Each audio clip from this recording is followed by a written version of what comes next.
ஏன் சார் தப்பிச்சு ஓடினா அவர் பிடிக்க வேண்டியதுதானே, அதுக்காக நீங்க என்கவுண்டர் பண்ணுவீங்களா? இது மனித உரிமை மீறல் இல்லையா? ஆமா, கிரிமினல் ப்ரொசீஜர் கோடு அடிக்கிறது பார்த்தீங்களா, சிஆர்பிசின்னு புத்தகங்கள் இருக்கு. அது என்ன சொல்றதுன்னா, எதிரியை கைது செய்ய போகிற பொழுது அவர் எவ்வளவு பலத்தை உபயோகப்படுத்துகிறாரோ அதற்கு அதிகமான பலத்தை உபயோகப்படுத்தி போலீஸ் கைது செய்யலாம்னு இருக்கு சட்டத்துல.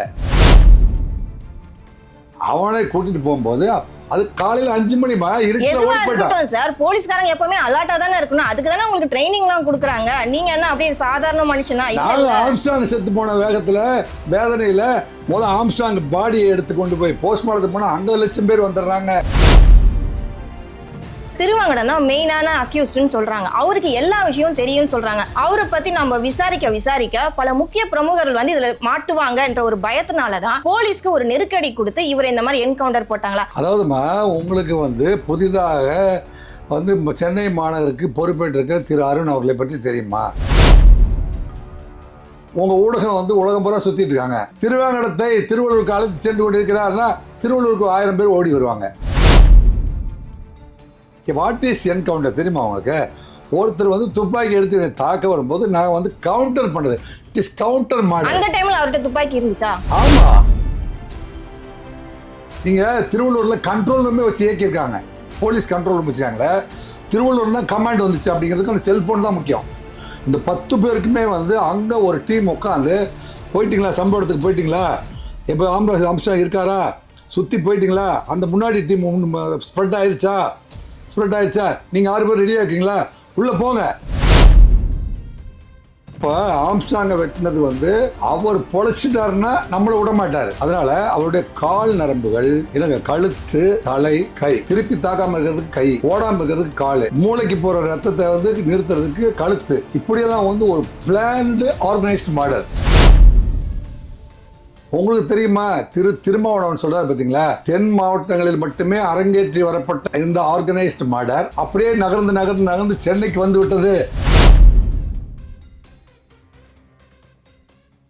வணக்கம். இன்னைக்கு நம்மளுடைய சிறப்பு நேர்காணலுக்கு வந்திருக்காரு சென்னை மாநகர முன்னாள் காவல்துறையில் பல வழக்குகளுக்கு தீர்வு கண்டவரும் முன்னாள் காவல்துறை உதவி ஆணையருமான திரு ராஜேந்திர ராஜா அவர்கள் நம்மளுடைய வந்திருக்காங்க. அவங்க கிட்ட அரசியல் பத்தியும் இப்ப நடந்துட்டு இருக்க சமூக பிரச்சனைகளை பற்றியும் பேசி தெரிஞ்சுக்கலாம். வாங்க. வணக்கம் சார். வணக்கம்மா. பாரத் நெட்வொர்க் தமிழ் நேயர்களுக்கு எனது அன்பான வணக்கங்கள். முதல் முறையாக உங்களிடையே கலந்து பேசி கருத்துக்களை பதிவு செய்கிற வாய்ப்புக்கு நன்றி சார். இப்போ ஒரு முக்கியமான விஷயத்தை பத்தி தான் சார் நம்ம பேச போறோம். இப்போ நடந்துட்டு இருக்க காவல் ஆணையர் பத்தி தான் நம்ம பேச போறோம். கிட்டத்தட்ட பாத்தீங்கன்னா ஆம்ஸ்ட்ராங் கொலை வழக்குல பாத்தீங்கன்னா நிறைய விஷயங்கள் வெளியில வந்துகிட்டே இருக்கு. ஃபார் எக்ஸாம்பிள், இப்போ ரீசெண்டா என்கவுண்டர் பண்ணாங்க இல்லைங்களா திருவேங்கடம்ன்றவரை. அத விஷயமா தான் இப்ப நம்ம பேச போறோம். அந்த என்கவுண்டர் காவல் ஆணையர் பண்ணது சரியா தவறா? காவல் ஆணையர்ல அது விசாரணை அதிகாரியாக இருந்தவர் திரு சரவணன், கொடுங்கியோடைய சட்டம் ஒழுங்கு ஆய்வாளர் திரு சரவணன். அதுல இந்த விசாரணைக்காக 10 ஸ்பெஷல் டீம் போட்டிருக்காங்க. அதுல ஒரு டீம் 2 பேரா பிரிச்சுமா அது ஒவ்வொருத்தரையும் தனித்தனியா விசாரிச்சு அவங்க பற்றி ஸ்டேட்மெண்ட் எல்லாம் பதிவு பண்ணுவாங்க. இது வரைக்கும் இவர் எத்தனை வழக்குகளில் அவர் இன்வால்வ் ஆகியிருக்காரு, எதில் பெயில் இருக்காரு, எதில் ரிலீஸ் ஆனார் போன்ற வழக்கு விவரங்கள்லாம் எழுதிட்டு, ஒரு கொலை நடந்து முடிந்த உடனே அவர் சரண்டர் ஆகிட்டான்னு வைங்களேன். வாங்க நீங்கள்லாம் சரண்டர் ஆகிட்டீங்க, சரண்டர் ஆகி விட்டார்கள், நாங்கள் கொலை செய்த ஒத்துக்கொண்டால் போனால் அவர் ரிமாண்டே பண்ண மாட்டார். யாரு? ஜட்ஜ். ஏன் ரிமாண்ட் பண்ண மாட்டார்னா, அவர் கொலை செஞ்சேன்னு சொன்னாருங்க, என்ன ஆதாரம் கேட்பார். அந்த ஆதாரத்தை தேடுறது தான் இந்தியன் எவிடன்ஸ் ஆக்டில் 27 எவிடன்ஸ் ஆக்ட் ஒன்று இருக்குது. அதில் கைது செய்யப்பட்ட எதிரிகள் அதாவது எதிரியாய் கருதப்படுகிறவர் கொடுக்கிற வாக்குமூலத்தின் அடிப்படையில் சம்பவத்தில் பயன்படுத்தப்பட்ட ஆயுதங்கள் அல்லது திருடப்பட்ட பொருட்கள், வெடிப்பொருட்கள், கடத்திட்டு வர ஒரு பெண்ணை கடத்தி அந்த இடத்துல மறைத்து வைத்திருக்கிறேன், ஒரு குழந்தையை கடத்தி இந்த இடத்துல பூட்டி வைத்திருக்கிறேன், அதை போய் திறந்து எடுத்தால் தான் அந்த வழக்கு செல்லும். அப்படி இவர்களை வெற்றி பார்த்தீங்கன்னா 10 பேர் வேகமாக வந்தார்கள். 10 பேர் சுற்றி நின்று பாதுகாப்பாக நின்று கொண்டு 6 பேர் அதிவேகமாக உள்ள வர சொல்லி ஆர்கனைஸ்டு மர்டர் சொல்லுவாங்க. இந்த மர்டர்லேயே ஹையஸ்ட் ஆர்டர் ஆஃப் மர்டர் அப்படின்னு சொன்னால் அது ஆம்ஸ்ட்ராங்குடைய கொலை வழக்கு. அதனால அவர்கள் பயன்படுத்த கத்தி பார்த்தீங்கன்னா, அவன் ஆர்டர் பண்ணியெல்லாம் கோடாரியெல்லாம் சார்பாக வெட்டுறதுக்கான கோடாலியெல்லாம் ஆர்டர் பண்ணி வாங்கியிருக்கான். அது அருவா, கத்தி மற்றும் வெடிப்பொருட்கள், துப்பாக்கி, நாட்டு துப்பாக்கி எல்லாத்தையும் வந்து அங்கங்கே மறைச்சி வச்சிருக்கிறதா வந்து அவங்க வந்து ஒப்புதல் வாக்குமூலம் கொடுக்குறாங்க. அதில் ஒருத்தனை திருவேங்கடத்தை எடுத்துட்டு அவர் வந்து நம்ம புழல் இருக்குது பாருங்க, புழலுக்கு பக்கத்தில் அந்த நம்ம மாதவரத்துலேருந்து அப்படியே போயிட்டே இருந்தீங்கன்னா ஒரு ரெட்டேரின்னு ஒன்று இருக்குது. ரெட்டேரி கரை ஓரமாக போயிட்டே இருந்தீங்கன்னா அந்த ரெட்டேரி தாண்டின உடனே அது வந்து வெஜிடேரியன் வில்லேஜ்னு பேர் அது ஏரியாவுக்கு. அந்த ஏரியாவில் தூரமாக வீடுகள் இருக்குது. அதில் காலியாக இருக்கிற ஒரு இடத்துல ஒரு சின்ன குடிசைமா இருக்குது.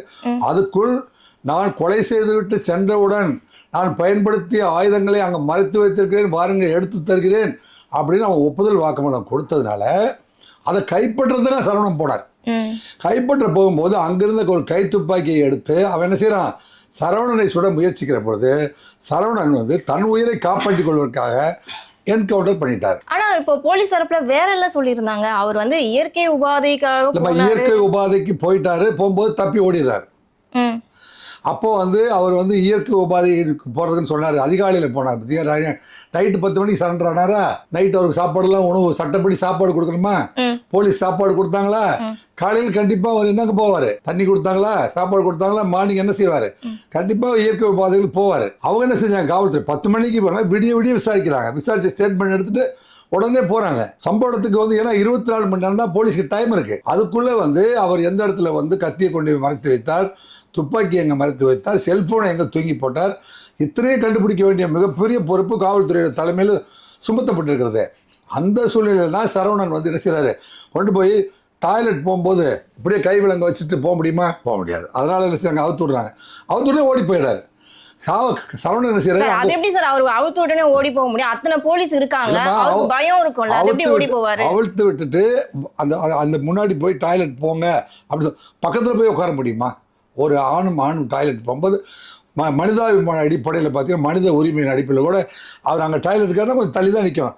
அப்படியே உளுந்தடிச்சு ஓடிடுறாரு. உடனே அது சம்மந்தமாக போய் சரவணன் ஒரு கம்ப்ளைண்ட் கொடுத்துட்றாரு, மேன் மிஸ்ஸிங் ஒரு கம்ப்ளைண்ட் கொடுத்துட்றாரு.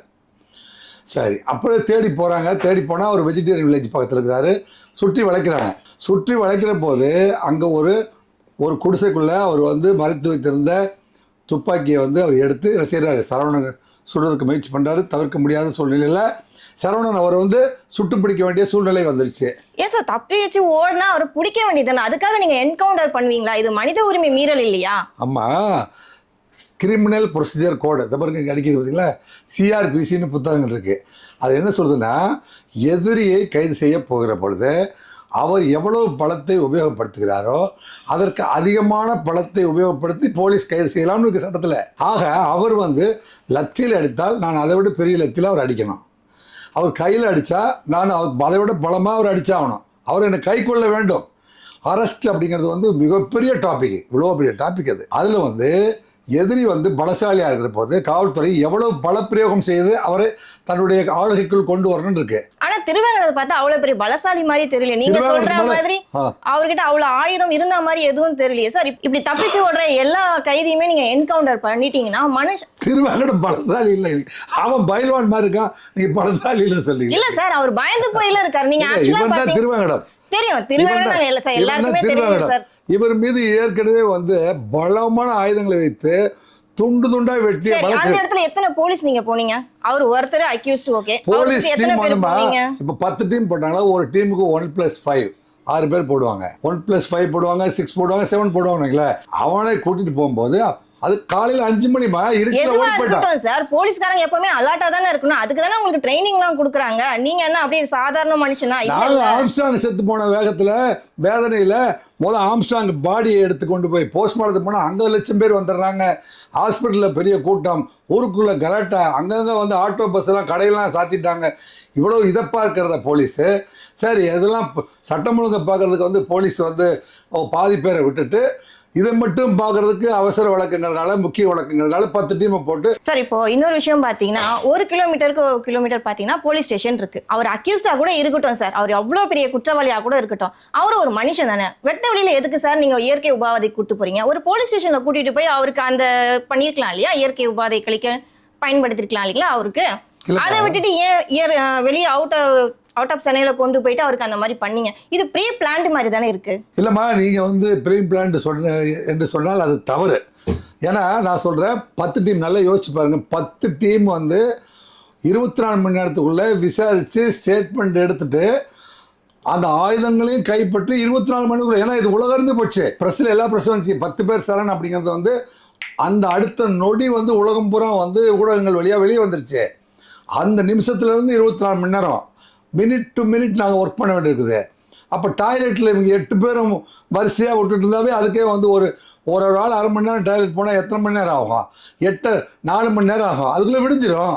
ஆக்சுவலாக பார்த்தீங்கன்னா திருவேங்கடம் தான் மெயினான அக்யூஸ்டுன்னு சொல்கிறாங்க. அவருக்கு எல்லா விஷயமும் தெரியும்னு சொல்கிறாங்க. அவரை பற்றி நம்ம விசாரிக்க பல முக்கிய பிரமுகர்கள் வந்து இதில் மாட்டுவாங்கன்ற ஒரு பயத்தினால தான் போலீஸ்க்கு ஒரு நெருக்கடி கொடுத்து இவர் இந்த மாதிரி என்கவுண்டர் போட்டாங்களா? அதுக்கு நீங்க சொல்ற கதை தானா இந்த இயற்கை உபாதை? அவன் வந்து தப்பிச்சு ஓட பார்த்தான், நாங்க சுட்டோம், அவன் எங்களை விட பலசாலி, இதெல்லாம் நம்புற மாதிரி இருக்கா சார்? ஒரு போலீஸ் மாதிரி சொல்லலாமா? அதாவதுமா, உங்களுக்கு வந்து புதிதாக வந்து சென்னை மாநகருக்கு பொறுப்பேற்றிருக்க திரு அருண் அவர்களை பற்றி தெரியுமா? அவர் தான் ஒரு ஸ்டேட்மெண்ட்ல சொன்னாரு, அதாவது ரவுடிகளுக்கு எந்த மொழியில் புரியுமோ அந்த மொழியில் அவருக்கே தெரியும். அவருக்கு வந்து யாருமே வந்து அழுத்தம் கொடுக்க வேண்டிய அவசியம் இல்லை. அவர் வந்து சென்னையில் வட சென்னையில் அண்ணா நகர் டிசியாக வேலை பார்த்துருக்காரு, நார்த் ஜோனுக்கு ஜாயின்ட் கமிஷனராக இருந்திருக்காரு, இங்கேயே டிராஃபிக் ஆஃபீஸராக இருந்திருக்காரு, கிரைம் பிரான்ச் ஏட் இருந்திருக்காரு. இந்த மாதிரி வந்து பல்வேறு வழக்குகளை கையாண்டவர். அதனால் அழுத்தம் கொடுத்து அவர் இந்த பக்கமாக அந்த பக்கமெல்லாம் திருப்ப முடியாது. அவர் வந்து சரவணனே எனக்கு நல்லா தெரியும், என்னோட வேலை பார்த்தவர். அவர் சரவணன் ஒரு நேர்மையான அதிகாரி, திறமையான அதிகாரின்னு தான் வந்து திருவேங்கடத்துக்கு அவர் அதிகாரியாக போட்டாங்க. அந்த திருவேங்கடம் வந்து ஒரு A+ ரவுடி, அதை தெரிஞ்சுக்கங்க. A+ ரவுடியை கைவாழ்வதற்கு சரவணன் போன்ற பலசாலியைத்தான் போட முடியும். அவர் வந்து டாய்லெட் போடுறதுக்குன்னா இப்போ ஒருத்தர் கழுவிட்டு குளிச்சுட்டு பல்லு விளக்கிட்டு வர்றதுக்கு 3/4 மணி நேரம் ஆகுனா அந்த போலீஸ் ஸ்டேஷனில் பாத்ரூமில் க்யூ வச்சுட்டு இருந்தால் விடியதுக்குள்ளே, இப்போ இவர் காலையில் விடிய காலையில் உங்கள் ஊடகம் வந்து உலகம் பூரா சுற்றிட்டு இருக்காங்க.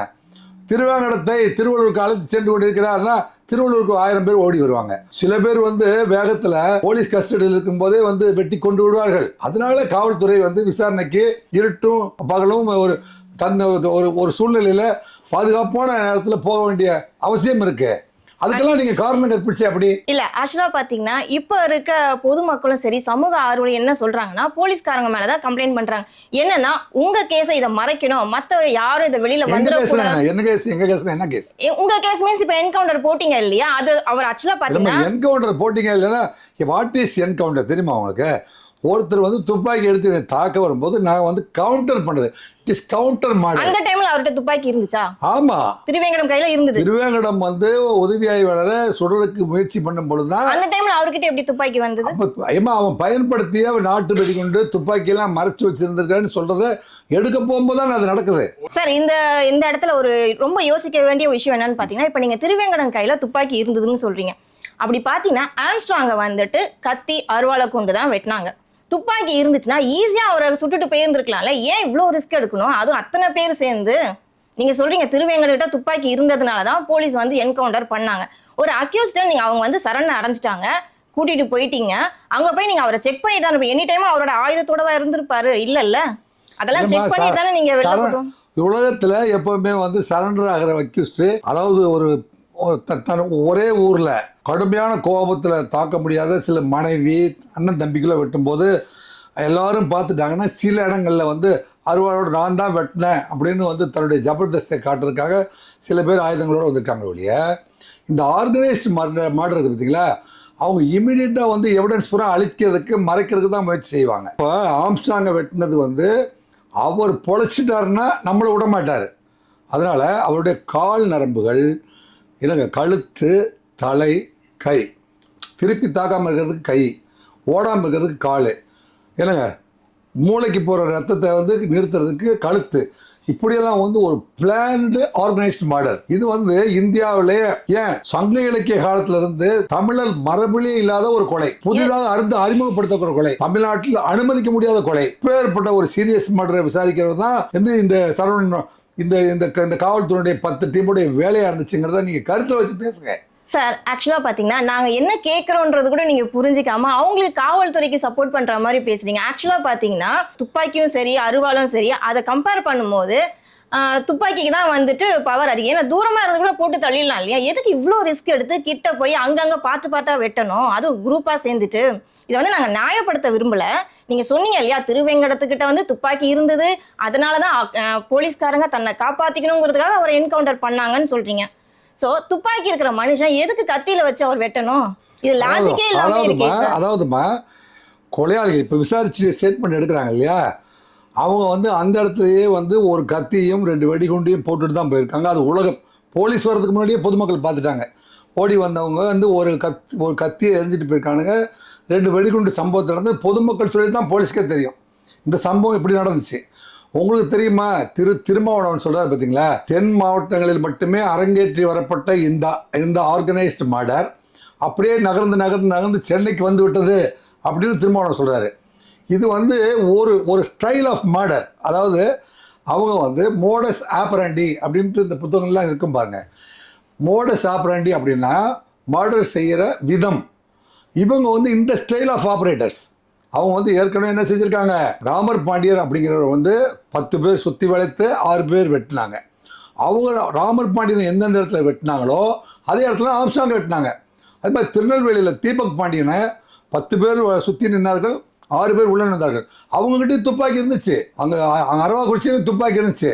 ஆனால் அவங்க என்ன செய்கிறாங்க, துப்பாக்கி குண்டு பாய்ந்தால் அந்த குண்டை வந்து ஆப்ரேஷன் பண்ணி எடுத்துட்டா கூட அவங்க உயிர் பிழைக்க முடியும். துண்டு துண்டா நரம்புகளை கட் பண்ணி அதை அப்பதான் அவங்க சாவாங்கன்னு இந்த கொலையாளிகள் நினைக்கிறதுனால இந்த மெத்தட் ஆஃப் ஆப்ரேஷனை பயன்படுத்தினாங்க. சார், நான் 2வது முறையமா கேட்கிறேன், இதுல ஒரு ஸ்கிரீன் பிளே வந்துட்டு ஒரு கிளியர் பிக்சராகவே இல்லையா சார்? நம்ம கமலஹாசன் படத்துல வந்துட்டு அப்படி குழப்பமா ஒரு விஷயம் சொல்ல வருவார், கடைசியில் என்ன சொல்றாருன்னே புரியாது. அந்த மாதிரி தான் ஒரு குழப்பமாவே இருக்கு. திருவேங்கடத்தோட என்கவுண்டர் என்ன ரீசன் சொல்லி கேட்டா அவன் தப்பிச்சு ஓடினான்றீங்க, அந்த இடத்துல நாங்கள் என்கொயரிக்காக வச்சோம், அங்க அந்த இடத்துல சார் அப்படி தப்பிச்சு ஓடுறவரா இருந்தா எதுக்கு சார் வந்து நைட்டோட நைட்டா அவர் சரண்டர் ஆகணும்? போறதா இருந்தா அப்போதே அவர் போயிருந்திருக்கலாம் இல்லையா?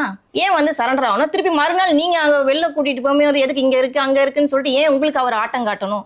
இதுல வந்து ரொம்ப நிறைய மர்ம முடிச்சுகள் இருக்கிற மாதிரி நான் இல்ல, பொதுமக்களும் சமூக ஆர்வலரும் கேட்குறாங்க. களம் நெறியாளர் அவர்களே, காவல்துறை விசாரணைங்கிறது வந்து பொதுமக்களுக்கு நினைக்கிற மாதிரியெல்லாம் நடக்காதுமா, சட்டத்தின் அடிப்படையில் நடக்கிறது. புரியுதா உங்களுக்கு? அது என்ன செய்யலாம், இவர்கள் எங்கே தப்பிச்சு போக முடியாது. இதுவரைக்கும் வந்து Indian penal code, criminal procedure code, Indian evidence ஆக்ட்னு 3 சட்டம் இருக்குது. இந்த 3 சட்டத்துக்குள்ள சட்டத்தில் தான் வந்து வழக்கு பதிவு பண்ண முடியும். இந்த ப்ரொசீஜர் படி தான் வந்து சரண்டர் ஆக முடியும், பெயிலில் போக முடியும்லாம் இருக்குது.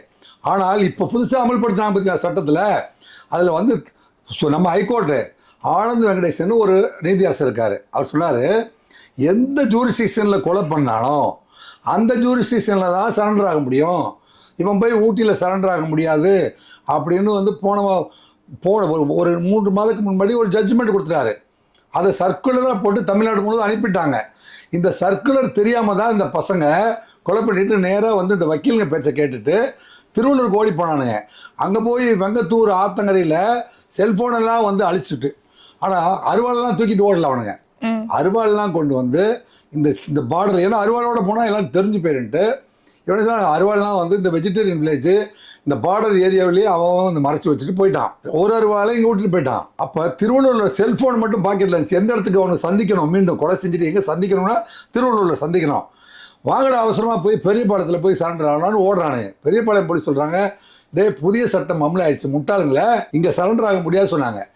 அப்புறம் தான் என்ன செஞ்சானுங்க, அப்போ செம்பியத்துக்கு போனால் வம்பு, அங்கே அடித்தே கொண்டு வருவாங்க, பிரச்சனையாகி போயிடும் அப்படின்ட்டு இந்த காவல் மாவட்டம் எது அப்படின்னு பார்த்து அண்ணா நகரில் வந்து சரண்டர் ஆனாங்க. புரியுதா உங்களுக்கு? இவங்க எங்கே போனாலும் தப்பிக்க முடியாது, போலீஸ் விசாரித்து கண்டுபிடிச்சிடுவாங்க குற்றவாளியை அப்படின்னு தெரிஞ்சு நம்மளே போய் சரண்டர் ஆகிட்டோம்னா போலீஸ் அடிக்காம நாங்கள் தேடி போய் பிடிச்சோம்னா அடிச்சிடுவாங்க என்றும், அவங்களே வந்து சேஃபாக வந்து வக்கீல் வழியாக சரண்டர் ஆனால் அடிக்க மாட்டேங்குதுன்ட்டு தான் அவங்க வந்து. ஆனால் எந்த சரண்டர் அக்யூஸ்டும் ஆயுதத்தோட சரண்டர் ஆகிறது இல்லை. ஆனால் போலீஸை பொறுத்த வரைக்கும் ஆயுதத்தை கண்டுபிடிச்சி ஆகணும். ஆயுதத்தை கண்டுபிடிச்சாதான் நீதிமன்றத்தில் நாங்கள் நிரூபிக்க முடியும். அதுக்காக தான் எங்களுக்கு போலீஸ் ட்ரெஸ்ஸே கொடுத்துருக்கான். நெறியாளர்களும் இதெல்லாம் தெரியாமல் கேட்டால் எப்படி எங்களுக்கு? சார், மறுபடியும் ஒரு இதில் மர்மமான விஷயம் என்னன்னு பார்த்தீங்கன்னா, பயங்கர ஸ்க்ரீன் ப்ளே பண்ணுறீங்க சார் நீங்கள். ஆக்சுவலாக பார்த்தீங்கன்னா ஒரு கொலை குற்றவாளி ஒரு 4 மணி நேரத்தில் பார்த்தீங்கன்னா ஒரு கொலையோ திருட்டு வழக்கோ பண்ணாங்கன்னா என்ன பண்ணுவாங்க, ஒரு நீதிபதிகிட்ட போய் தான் சார் நான் ஐயா நான் மாதிரி பண்ணிட்டேன், நான் பண்ணது தப்பு தான் அப்படின்னு சொன்னாங்க. ஆனால் இவங்க அப்படியே போய் போலீஸ் ஸ்டேஷனில் சரண்டுறாங்க. அந்த அளவுக்கு ரொம்ப நல்லவங்களா சார் இந்த கொலையாளிங்கலாம்? அதாவது கவனம் நெறியாளர் அவர்களே, நீங்கள் கேட்ட கேள்வி ரொம்ப கரெக்ட். ஸ்கிரிப்ட். இது என்ன ஸ்க்ரீன் பிளேயான்னு கேட்டிங்களே, இது பிளான்டான்னு கேட்டிங்களே, ஆமாம், அந்த எதிரிகளால் பின்னப்பட்ட ஸ்க்ரீன் பிளே, அவர்களால் செய்யப்பட்ட பிளானு. புரியுதா உங்களுக்கு? ஆத்திரக்காரனுக்கு புத்தி மட்டுன்னு சொல்லுவாங்கல்ல, எப்போவுமே கொலையாளிகள் வந்து இம்மிடியட்லி ஆஃப்டர் த அக்கரன்ஸ் வந்து அந்த மாதிரியான மனநிலைக்கு போயிடுவான். அப்ப அவங்க அவசரப்பட்டு போயிட்டாங்க. அவசரம். ஆத்திரக்காரனுக்கு புத்தி மட்டு, அவனுக்கு புத்தி வேலை செய்யாது. அதனால தான் வந்து கொலையை செய்கிற வரைக்கும் வந்து அவனுக்கு பிளான் பண்ணதெல்லாம் கரெக்டாக ஸ்க்ரீன் பிளே படி 10 பேர் வந்து அந்த இடத்தை பாதுகாத்து கொள்வதும், யாருமே வந்து யாரும் உள்ளே வந்து தடுக்காமல் அவங்க வந்து தடுத்துருவாங்க. அதை அந்த ஸ்க்ரீன் பிளே கரெக்டாக பண்ணிட்டானுங்க. அந்த குறுகிய சந்துக்குள்ளே வந்து 6 பேரும் வந்து சுற்றி வெட்டி அவரை வந்து சாய்த்த உடனே இம்மிடியட் அந்த சின்ன சந்துங்கிறதுனால தான் அருவாவை வந்து ஒருத்தனை செய்யலாம். அருவாவை எல்லாரும் கொண்டுட்டு போகணும்னு பிளான் பண்ணால் கூட அவசரப்பட்டு என்ன செஞ்சான், ஒரு கத்தி அங்கே விழுந்திருக்கு, 2 வெடிகுண்டு போட்டு போயிட்டான். இதெல்லாம் அவசரக்காரங்க பண்ணுறது. அவனுடைய ஸ்க்ரீன் பிளே பண்ணல மிஸ்டேக்கு. இப்போ 2 நாட்டு வெடிகுண்டு இருக்குது, ஒரு கத்தி இருக்குது. மீதி வந்தவங்க வந்து 8 பேருன்னா மீதி 7 கத்தியை கண்டுபிடிக்கணுமா இல்லையா? நாங்கள் கண்டுபிடிச்சா தான் நீதிமன்றத்தில் பண்ண முடியும். ஓகே, இது எங்களுடைய ரோலாக இருந்தாலும் அவனும் அவசரம் என்ன செய்வானுங்க, செல்ஃபோனை மட்டும் கொண்டு போகிறாங்க. கத்தியெல்லாம் அங்கங்கே மறைச்சி வச்சுட்டு செல்ஃபோனை மட்டும் பண்ணுவாங்க. அவங்க பாருங்க, அவங்க இப்போ எல்லா எவிடன்ஸ் கொடுத்துட்டானுங்க அவனுங்களே. நாங்கள் அவசரமாக சென்றோம். அங்கே வெங்கத்தூரில் அருளுடைய வக்கீல் வந்து, அருளுடைய நண்பர் வக்கீல் ஒருத்தர் அங்கே இருந்தார், செல்ஃபோனில் என்கிட்ட கொடுத்துருடான்னு வாங்கினார். அவர் கூவத்தூர் ஆற்றுக்குள்ளே போட்டார். என்ன அந்த வக்கீல் அங்கே வந்ததும் பிளான். ஆமாம், வக்கீல் அங்கே அங்கே அங்கே நீங்கள் திருவள்ளூரில் கண்ட்ரோல் ரூமே வச்சு இயக்கியிருக்காங்க. போலீஸ் கண்ட்ரோல் ரூம் வச்சுக்காங்களே, திருவள்ளூர் தான் கமாண்ட் வந்துச்சு அப்படிங்கிறதுக்கு அந்த செல்ஃபோன் தான் முக்கியம். இந்த 10 பேருக்குமே வந்து அங்கே ஒரு டீம் உட்காந்து, போயிட்டீங்களா சம்பவத்துக்கு போயிட்டீங்களா, எப்போ அம்சம் இருக்காரா, சுற்றி போயிட்டீங்களா, அந்த முன்னாடி டீம் ஸ்ப்ரெட் ஆயிடுச்சா, நீங்கள் 6 பேர் ரெடியாக இருக்கீங்களா, உள்ளே போங்க அப்படின்னு எல்லா கமாண்டுமே அங்கேருந்து தான் கொடுத்துருக்காங்க. அதனால தான் அந்த கமாண்ட் கொடுத்த செல்ஃபோனை திருப்பி கொண்டு வந்து என்கிட்ட கொடுக்கணுங்கிறது உத்தரவு. ஆக திருப்பி கொண்டு போய் செல்ஃபோனை மட்டும் அவங்க உத்தரவுப்படி கரெக்டாக ஸ்க்ரீன் பிளே கொண்டு போய் கொடுத்தாங்க. அவரும் உடச்சி ஆற்றுல போட்டார். இங்கே வந்து அறிவியல் ரீதியாக வந்து இந்த 8 பேரையும் விசாரிக்கிற போது கூவத்தூர் ஆற்றுல செல்ஃபோனை உடச்சி ஆற்றுக்குள்ளே போட்டதை டைவர்ஸ் வச்சு எடுத்துட்டாங்களா இல்லையா? அது எப்படி எடுத்தாங்க? இவங்க கொடுத்த ஸ்டேட்மெண்ட். காவல்துறை மிகவும் அறிவுபூர்வமாக உட்கார்ந்து பொறுமையாக அந்த அறிவியல் ரீதியாக விசாரித்ததுனால என்னங்க சக்ஸஸ்ஃபுல்லாக அந்த செல்ஃபோனை போய் டைவர்ஸை வச்சு எடுத்துட்டாங்க. இப்போ அப்போ கொலையாளிகள் சம்பவ இடத்துக்கு வந்து திருப்பி போய் வழக்கறிஞர்கிட்ட கொடுத்தாங்க, அதை உடச்சி உள்ளே போட்டாங்கிறதுக்கு மிகப்பெரிய சாட்சியை வந்து இப்போ உருவாக்கிட்டாங்களே. இதையெல்லாம் நீங்கள் பாராட்ட மாட்டேங்கிறீங்களே. ஒரு அக்யூஸ்ட் வந்துட்டு சரண்டர் ஆகணும்னு பிளான் பண்ணிட்டா நீதிபதி கிட்ட தானே போகணும், இல்லை நீதிமன்றத்துக்கு போகணும். அந்த 4 மணி நேரத்தில் எதுக்கு அவர் போலீஸ் ஸ்டேஷனுக்கு போனார்? இது பார்த்தீங்கன்னா கிட்டத்தட்ட ஒரே வேற மாதிரி பிளான்டு மாதிரியே இருக்கே சார். இது என்னமோ நானுமா போலீஸ்காரங்களே சொல்லி கொடுத்து கொலை செஞ்சோடனே வந்து எங்கிட்டே சரண்டர் ஆகும் நாங்கள் சொன்ன மாதிரி சொல்கிறீங்களேம்மா.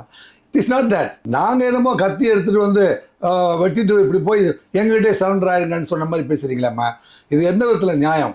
அதாவது அவனுக்குள்ள பயம். அவனுக்கு வந்து சம்பவம் முடிச்சுட்டு நேராக போய் செல்ஃபோனை கொடுத்துட்டு நாளைக்கு காலையில் வரைக்கும் வந்து 10 மணிக்கு தான் வந்து ஜட்ஜு வருவார். அந்த சமயத்தில் கோர்ட்டுக்கு போனால் ஊர் உலகத்தில் பேப்பர்லாம் வந்துருச்சு, டிவிலாம் வந்துருச்சு. ஆம்ஸ்ட்ராங் முக்கியமானவர், எல்லா டிவிக்கும் தெரியும். எந்த கோர்ட்டுக்கு நம்ம 8 பேர் ஒன்றா போனால் கூட அந்த, ஏன்னா ஆம்ஸ்ட்ராங்கோட வக்கீல் இல்லாத கோர்ட்டே சென்னை சுற்றி இல்லை. எந்த கோர்ட்டுக்கு சரண்டர் ஆன போல் அங்கேயே வெட்டுக்குத்து நடந்து போயிடும். அதுக்கு பயந்துட்டு தான் ராத்திரியா அண்ணா நகரில் வந்து சரண்டர் ஆயிருக்கானுங்க. உடனே கைது செய்து அடுத்த மட்டுமே விசாரணை தொடங்கிட்டோம். எங்களை வந்து துரித விசாரணைக்காக பாராட்டாமல் பொதுமக்கள் இப்படி சொல்கிறாங்க அப்படி சொல்கிறாங்கன்னு ஒரு உயிரே கொடுத்து ஒரு உயிரே பணயம் வைத்து நல்லா விசாரணை செய்கிற தமிழ்நாட்டு காவல்துறை குறை சொல்கிறாங்கன்னு சொல்கிறீங்களாம்மா? சார், நான் வந்து காவல்துறையை குறையெல்லாம் சொல்லலை சார். இப்போ பார்த்தீங்கன்னா இப்போ நடந்த இந்த சம்பவத்தை பார்த்தீங்கன்னா வெளியில் இருக்க சமூக ஆர்வலும் பொதுமக்களும் எழுப்புற சந்தேகத்தை தான் நான் உங்கள்கிட்ட மறுபடியும் கேட்டுட்ருக்கேன். சரிம்மா, சந்தேகத்தை கேட்குறீங்களே. இது வந்து சரவணன் என்கின்ற விசாரணை அதிகாரி தற்காப்புக்காக அவர் வந்து சுட்டார் அப்படிங்கிறது தான் வந்து பதிவாகி இருக்கிற நிகழ்வு. அதுக்கு வந்து எக்ஸிக்யூட்டிவ் மாஜிஸ்ட்ரேட்ட விசாரணைக்கு போகுது. அந்த எக்ஸிக்யூட்டிவ் மாஜிஸ்ட்ரேட் வந்து இதை தவறு நடந்திருந்தால் கண்டிப்பாக அவர் எங்கள் டிபார்ட்மெண்ட்டை சார்ந்தவர் அல்ல. என்னங்க, அந்த சப் கலெக்டரு அல்லது கலெக்டர் முன்னாடி அது விசாரணைக்கு போகுது. அவங்க அதை வந்து நீதி, அதாவது கான்ஸ்டியூஷன் ஆஃப் இந்தியாவில் கொடுக்கப்பட்ட அதிகாரத்தின் அடிப்படையில் தான் அவங்க நேர்மையான முறையில் விசாரிப்பாங்க. அப்படி வந்து தவறு நடந்திருந்து கண்டுபிடிக்கப்பட்டால் கண்டிப்பாக எங்கள் மேலே நடவடிக்கை எடுக்கிறாங்க. அதை கண்டிப்பாக நாங்கள் ஃபேஸ் பண்ணி தான் ஆகணுங்கிறது எங்களுக்கு தெரியும். இவையெல்லாம் தெரிஞ்சுதான் வந்து செல்ஃப் டிஃபென்ஸ்க்காக நடத்தப்பட்ட ஒரு கவுண்டர் மர்டர் அப்படிங்கிறத நான் பதிவு செய்கிறேம்மா. ஓகே, எப்படி பார்த்தாலும் இது மனித உரிமை மீறல் மாதிரி தானே சார் இருக்கு. என்கவுண்டர் வந்து ஒரு ஒரு தீர்வா இல்லாமல இருக்கணும் அப்படின்னா எங்கள் அருமை தம்பி சரவணன் இருக்காரு, அவன் திருவேங்கடம் வந்து சரவணனை சுட்டு அவர் மனிதன் இல்லையா? அதுக்குள்ள நீங்க அவ்வளவு போலீஸ் சுத்தி இருக்கீங்களே சார். சுத்தி இருக்கும் போதே நடுவில் நீங்க மும்பையில் வந்து அவன் பார்த்தீங்கன்னா பாகிஸ்தான்ல இருந்து வந்த தீவிரவாதி எல்லா போலீஸ் சுத்தி இருக்கும் போதே வந்து 60 போலீஸை சுட்டு கொண்டுட்டாங்களே. மும்பை கலவரம் தெரியுமில்ல உங்களுக்கு? தெரியும். அப்போ எத்தனை போலீஸ் ஆஃபீஸர் உயிர் போச்சு? ராஜீவ்காந்தி கொலை வழக்கில் எத்தனை 16 போலீஸ் உயிர் போச்சு? போலீஸ்காரங்க செத்து போகிறதுலாம் உங்களுக்கு கவலை இல்லையா? சார் நாங்கள் வந்து திருவேங்கடத்துக்கு அந்த கொலை குற்றவாளிக்கு வந்துட்டு நாங்கள் சப்போர்ட் பண்ணல சார். இங்கே நடந்த விஷயத்தை மாற்றி ஒரு தெளிவான ஒரு ஸ்டேட்மெண்ட் வேணுன்றதுக்காக தான் நாங்கள் பேசுகிறோம். நாங்கள் வந்து காவல்துறைக்கு வந்து அகெயின்ஸ்ட் ஆனவங்க கிடையவே கிடையாது. காவல்துறையோட வேலைகள் பற்றி எங்களுக்கு நல்லாவே தெரியும். அவங்க எந்த அளவுக்கு ஒர்க் பண்ணுறாங்கன்னு எங்களுக்கு நல்லாவே தெரியும். ஒரு எக்ஸாம்பிள் தான் சார் நாங்கள் கேட்குறோம். ஒரு என்கவுண்டர்ன்றது வந்து ஒரு தீர்வு ஆகாதுல்ல. விசாரணை கொண்டு போயிட்டு அவரை வந்து விசாரிச்சுட்டு அதுக்கப்புறம் நீதிபதி கொடுக்குற விசாரணை எடுத்துருக்கலாம் இல்லையா? அப்படின்னா நீங்கள் வந்து என்கவுண்டர் பண்ணுறதே நோக்கமாக இருந்ததுன்னா 8 பேர்த்த சுட்டுக்கலாமா? நாங்கள் புன்னைப்பால் தானே வந்து முக்கிய குற்றவாளி. அவங்க அண்ணன் அவங்க ஆற்காடு சுரேஷை வந்து கொண்டதுக்கு பழி வாங்குறதுக்கு தானே புன்னைப்பால் சுட்டுக்கலாம். நேற்று 4 பேர் வந்துட்டு நீதிபதி ஐயா கிட்ட போயிட்டு ஐயா எங்க உயிருக்கு பயமா இருந்தா நாங்க என்கவுண்டர் போட்டு பார்க்கல. நாங்க ரோட்ல போகும்போதே வந்து நிறைய பேர் போலீஸை பார்த்தா பயன்னு சொல்றாங்க. அதுக்கு நாங்க ஒன்றும் பண்ண முடியாதுமா. இப்போ நேற்று பார்த்தீங்கன்னா ஒரு பொன்னைபாலு, அருள், ராம் இவங்கெல்லாம் வந்துட்டு நீதிபதி ஐயாட்ட பற்றி சொல்லியிருக்காங்க. சார் எங்களுக்கு பயமா இருக்கு, ஏன்னா எங்க கூட இருந்தவரை என்கவுண்டர் போயிட்டாங்க, அடுத்து நாங்களும் இந்த லிஸ்ட்ல இருப்போம், அப்படி இருந்துருவோமோ அப்படின்னு பயப்படுறாங்களே.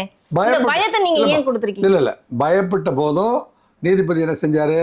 சட்டப்படி காவல்துறை விசாரணை செய்து நீங்கள் பயன்படுத்திய ஆயுதங்களையும் சாட்சியங்களையும் வந்து அவங்க பதிவு செய்ய வேண்டியிருக்கு, ஆயுதங்களை கைப்பற்ற வேண்டியிருக்கு. எனவே நீங்கள் போலீஸ் கஸ்டடியில் சரண்டரான அக்யூஸ்டாக இருந்தால் போலீஸ் கஸ்டடியில் போய் அந்த விசாரணைக்கு நான் உதவுகிறேன் சொல்லித்தான் சரண்டர் ஆகிறான். அவன் சரண்டர் ஆனோடனே அப்படியே வந்து எடுத்துக்கொள்வதற்கு இந்திய நாட்டில் சட்டத்தில் இடம் இல்லை. அதை புரிஞ்சுக்கங்க. என்னங்க, கைதான உடனே இப்போ நீதிபதி முன்னாடி சரண்டர் ஆகிட்டார். ஆஹா, என் முன்னாடி தான் வந்து சரண்டர் ஆகிவிட்டார், எனவே இவர்களெல்லாம் வந்து அப்படியே வந்து தண்டனை கொடுத்துறேன் நீதிபதியால் கொடுக்க முடியாது. இந்த எல்லா சரண்டர் அக்யூஸ்டுமே வந்து அவருக்கு எதிரான சாட்சிகள் போலீஸ்கிட்ட கொடுத்து போலீஸ் விசாரித்து அதற்கான வந்து ஆவண சாட்சியங்களும் என்னங்க நேரில் பார்த்த சாட்சிகள் என்னங்க அறிவியல் பூர்வமான சாட்சிகள், ஆயுதங்கள், திருடப்பட்ட பொருட்கள் எல்லாம் கைப்பற்றி அந்த சம்பவத்தோடு இணைக்கப்பட்டு அது வந்து திறந்த நீதிமன்றத்தில் ப்ரூவ் பண்ணினாதான் அவங்க வந்து ஜெயிலுக்குள்ளே போவாங்க. அப்படி ப்ரூவ் பண்ணாமல் விட்டதுனால தான் நிறைய A+ ரவுடிகள் இப்போ வெளியே சுற்றி இந்த நாட்டுக்கே அச்சுறுத்தல் ஆகிட்டாங்க. ஓகே, இப்போ A+ ரவுடி, B+ 3+ன்றாங்க இல்லையா சார்? அந்த மாதிரி கேட்டகரினா யாரு என்ன? அதாவதுமா சாதாரணமாக ரவுடி அப்படின்னா ஒரு கடை வீதியில் போகும்போது எல்லாத்தையும் மிரட்டுறாரு, கண்ணாடியை உடைக்கிறாரு, கார்கள்லாம் உடைக்கிறாருன்னா ஒரு ரவுடி லிஸ்ட்டு. அது மேலே 2-3 வழக்குகள் பதிவாகிற போது தொடர்ந்து வான் பண்ணதுக்கப்புறம் தொடர்ந்து இதே பண்ணிட்டுருக்காரு. அவர் வந்து வெட்டு குத்துலாம் இருக்குன்னா B+ போட்டுறோம். A அல்லது A1 அப்படின்னாவே மர்டர் கேஸில் வந்து 1 or more. இவரெல்லாம் வந்து A+ ரவுடி, A+ ரவுடி.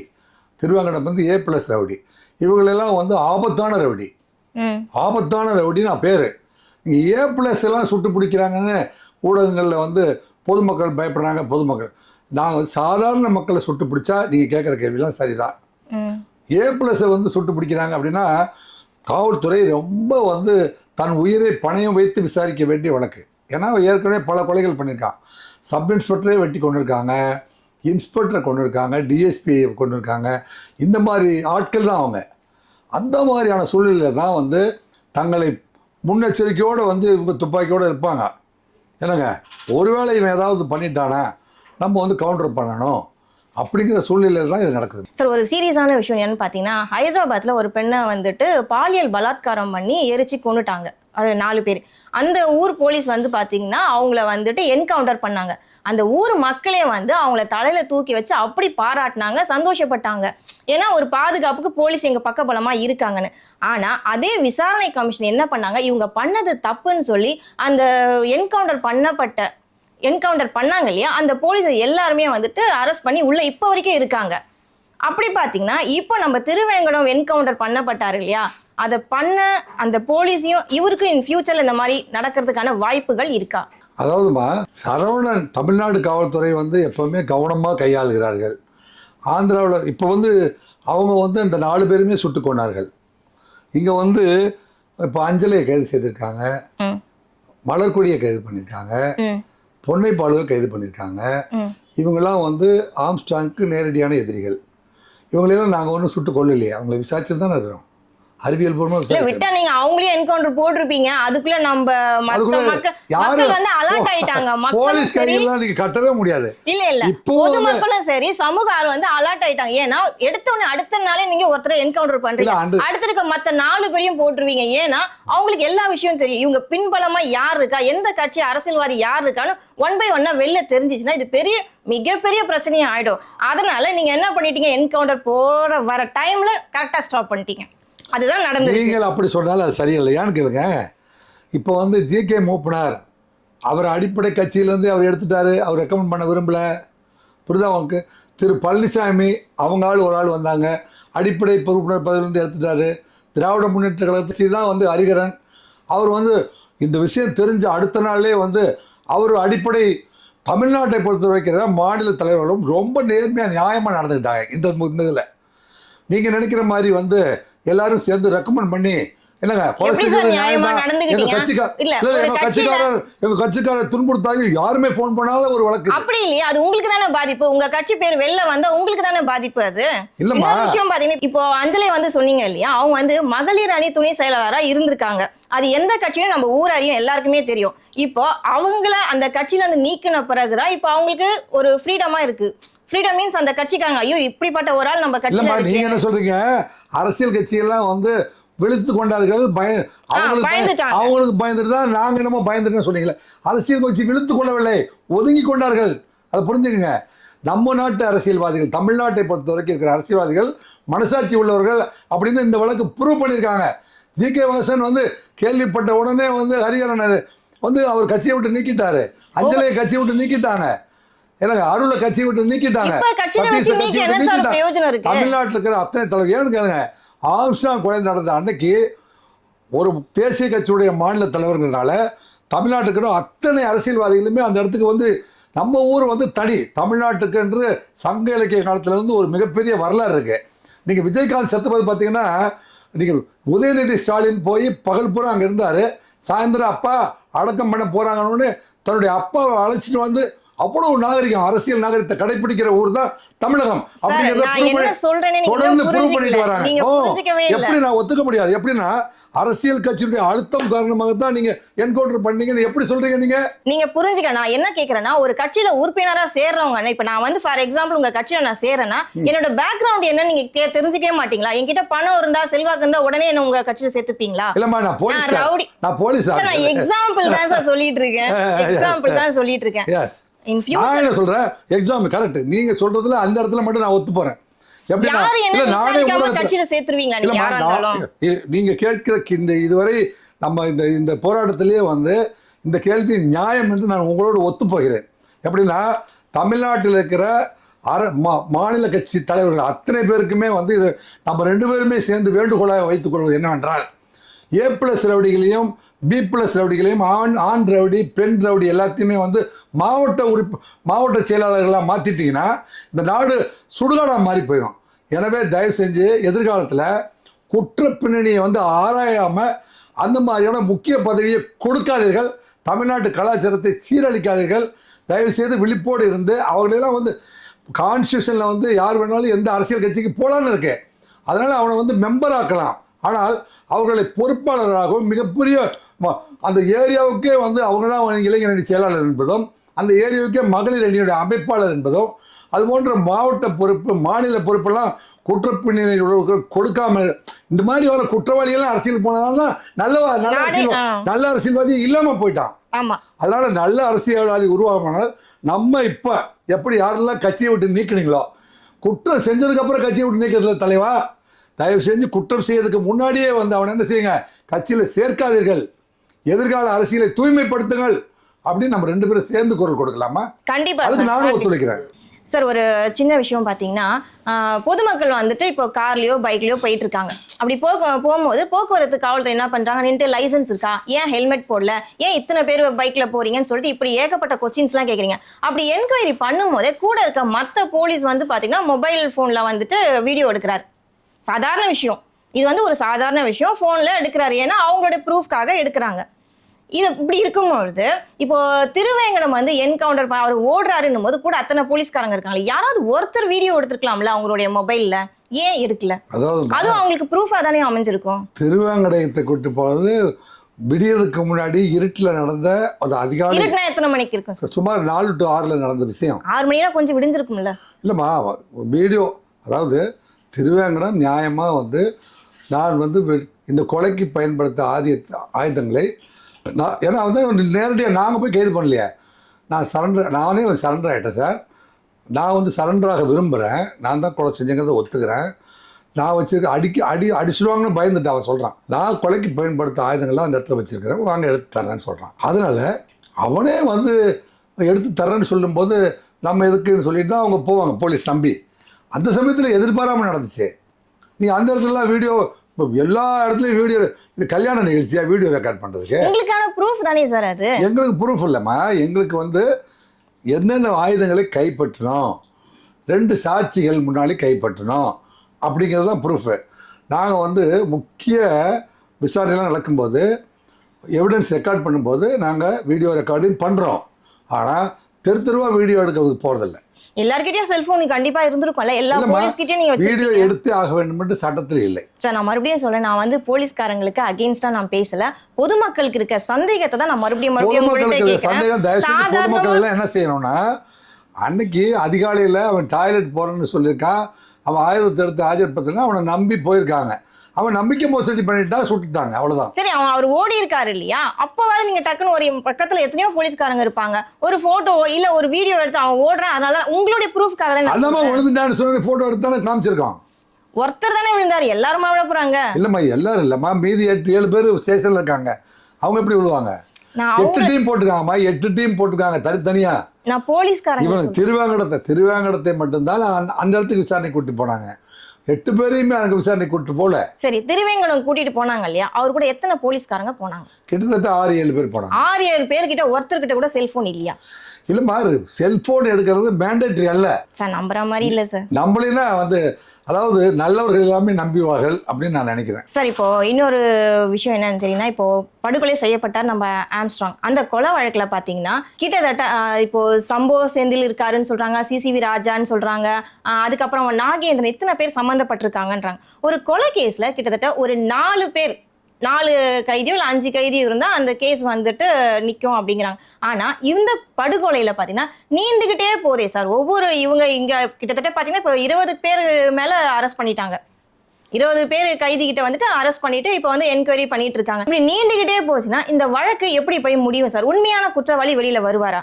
அதாவதுமா, நீங்கள் சொல்கிறபடி ஊருக்குள்ளே ஒரு சாதாரணமாக உங்கள் குடும்பத்துக்கும் எங்கள் குடும்பத்துக்கும் ஒரு தகராறு நடந்துச்சு வச்சுங்களேன், அதில் எங்கள் பங்காளியெல்லாம் சேர்ந்து உங்களை வெட்டுவாங்க, அதில் 4 பேர் தான் இருப்பாங்க.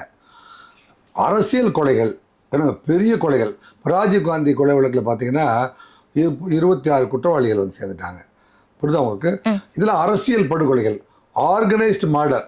இப்போ வெளிநாட்டிலேருந்து கூட வந்து ஒருத்தர் என்ன செய்வார், அமெரிக்காவில் தங்கி இருந்துட்டு ஒருத்தர் கமாண்ட் கொடுப்பாரு, அந்த கமாண்ட் வாங்கிட்டு வந்து கூலிப்படையை அமர்த்துவார், அதுக்கு பணம் கொடுத்து அனுப்பியிருப்பார். இப்படி தொடர்ந்து போகும். இந்த மாதிரி அரசியல்வாதிகளை கொலை செய்கிற பொழுது அது ஆம்ஸ்ட்ராங் போன்ற மிகப்பெரிய ஆளுமைகளை எதுன்னு கேளுங்க. அவர் தேசிய கட்சியுடைய மாநில தலைவர், கிட்டத்தட்ட வட சென்னையில் வந்து தன்னை ஒரு மிகப்பெரிய பிரபலமாக எப்போவுமே வந்து 10 பேரை ஒரு 20 பேரை வந்து தன்னை சுற்றி ஆட்களை அமர்த்தி தனக்கு பாதுகாப்பாக ஊர்வலம் வந்தவர். அப்பேற்பட்ட ஒரு ஆளை கொலை செய்கிற பொழுது சாதாரணமாக 4 பேர் போதும் அப்படின்னு உங்களால் நினைக்க முடியுதா? அவரை தீர்த்து கட்டணும்னா ஒரு பெரிய நெட்வொர்க்கே இந்த நெட்வொர்க்கே இருக்கு. இது வந்து ஒரு பெரிய கூலிக்கு கொலை செய்கிற ஆர்கனைஸ்டு மர்டர் செய்யக்கூடிய ஏஜென்சி யார் அப்படின்னா அந்த ஏஜென்சியை அமர்த்தி அவங்கள நீண்ட வந்து ட்ரைனிங் கொடுத்து அதன் அடிப்படையில் கொலை செய்யப்பட்ட இது வந்து தமிழகத்தில் இது சாதாரணமாக பண்ண கொலை வழக்கு அல்ல. இது ரொம்ப நாள் பிளான். அதனால தான் வந்து காவல்துறை இந்த வழக்குடைய தன்மையை கருதி 8 டீம் போட்டு வந்து ஒவ்வொரு டீமும் வந்து கண்காணிப்பதற்கு ஒரு சூப்பர்வைஸ் ஆஃபீஸர்ஸை போட்டு தீவிரமாக விசாரித்து கொண்டிருக்கிறார்கள். சோ இப்ப காவல்துறை வந்து சரியான பாதையில தான் காவல்துறை விசாரிச்சிருக்காங்க. சரியான பாதையில் விசாரிச்சுட்டு இருக்கு. கண்டிப்பா இந்த குற்றவாளிகள் அத்தனை பேரும் உண்மை குற்றவாளிகள் யார் என்பது வரைக்கும் இந்த விசாரணை கண்டிப்பாக திரு அருண் கமிஷனர் சென்னை மாநகர காவல் அவர்கள் அவருடைய சீரிய தலைமையில் அவருடைய மேற்பார்வையில் நடக்கிறதுனால இது கண்டிப்பாக தண்டனையை எட்டும் அப்படிங்கிறதுல எனக்கு பெரிய நம்பிக்கை இருக்குது என்பதை உங்களுக்கு தெரிவித்துக் கொள்கின்றேன். இப்போ எல்லாருடைய பார்வையும் பாத்தீங்கன்னா நம்ம போலீஸ் ஆணையர் பாத்தீங்கன்னா அவரோட கண் பார்வையில தான் எல்லாருமே இருக்காங்க. இன்னொரு விஷயம், பொதுமக்கள் எல்லாருமே அவர் நெக்ஸ்ட் என்ன பண்ண போறாரு, என்ன கண்டுபிடிக்க போறாரு, இந்த கொலை விஷயத்துல வந்துட்டு உண்மை விஷயம் கண்டிப்பா வெளியில வருமான்னு ரொம்ப ஆவலோட உங்களை ஒரு கேள்வி எதிர்பார்த்து கேட்கலாமா? கேளுங்க சார். இந்த நாட்டில் கொலை தொடர்ந்து நடக்க வேண்டுமா, நடக்காமல் இருக்க நிறுத்தப்பட வேண்டுமா? நிறுத்தப்படணும் சார். இது என்ன சார் கொஸ்டின்? அருண் சென்னை மாநகர காவல் ஆணையராக பதவியேற்ற தேதியிலிருந்து இதுவரை கொலை சென்னையில் நடக்கவில்லை. இந்த நிலை தொடர வேண்டுமா வேண்டாமா? இது தொடரணும் சார். அதுக்காக தான் தீவிர விசாரணை காவல்துறை செய்து கொண்டிருக்கிறது. இந்த சூழ்நிலையை நம்ம எல்லாம் காவல்துறை பாராட்டணும். நான் காலாவதி மருந்துகளை கண்டுபிடித்த போது வக்கீலுக்கும் போலீஸுக்கும் மிகப்பெரிய சண்டை. என்ன ஹைகோர்ட் கலவரம்லாம் நடந்து முடிஞ்சு போலீஸ் ஒளிகன்னு காவல் வக்கீல்கள்லாம் கத்திட்டு இருந்தாங்க. நான் மருந்துகளை கலப்படம் பண்ணி உயிர்காப்பு மருந்துகளை கலப்படம் பண்ணுறாங்க அவங்கள நான் கண்டுபிடிச்சி எக்மோர் கோர்ட்டில் போகும்போது எக்மோர் கோர்ட்டில் யாருமே பெயிலுக்கே பெட்டிஷன் போடலை. யார்? இந்த நாட்டு மக்கள் கர்ப்பிணிகள், குழந்தைகள், வயதானவர்கள்லாம் சாப்பிட்ற மருந்தில் கலப்படம் பண்ணிட்டாங்களே.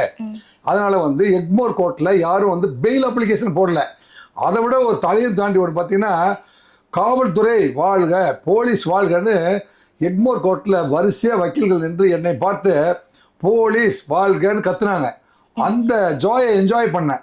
அதுக்கப்புறமே அந்த ஜாயை என்ஜாய் பண்ணிட்டு இருக்கிற ஒரே ஆள் திரு அருண் என்று சொன்னால் அது மிகையாகாது. அப்போ இப்போ இருக்க நம்ம காவல்துறை ஆணையர் அருண் அந்த கடந்த 18 நாள் கொலை நடக்கவில்லை அப்படிங்கிற பாராட்டுக்குரியவரா அருண் வளம் வர்றாருல்ல சார். நீங்க சொல்ற மாதிரி தான் நாங்களுமே இதே தான் எதிர்பார்க்கிறோம் சார். இப்போ தமிழ்நாட்டில் மட்டும் இல்லை, எல்லா மாநிலங்களும் சட்டம் ஒழுங்கு கரெக்டா இருக்கணும், அதே மாதிரி மக்கள் பாதுகாக்கப்படணும் தான் எங்களுடைய ஆசையாகவும் இருக்குங்க சார்.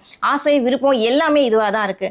இப்போ இருக்க எல்லா போலீஸ் ஆஃபீஸரும் பார்த்தீங்கன்னா தன்னோட கடமையை கரெக்டா செஞ்சு நாட்டை நல்ல முறையில கொண்டு வரணும் தான் நாங்க எல்லாருமே வாழ்த்துறோம் சார். இவ்வளவு நேரம் எங்களுடைய கேள்விக்கெல்லாம் நீங்க இவ்வளவு பொறுமையா ரொம்ப தெளிவா பதில் சொன்னீங்க. வந்ததுக்கு ரொம்ப நன்றி சார். மிக்க நன்றிமா, மிக்க நன்றி.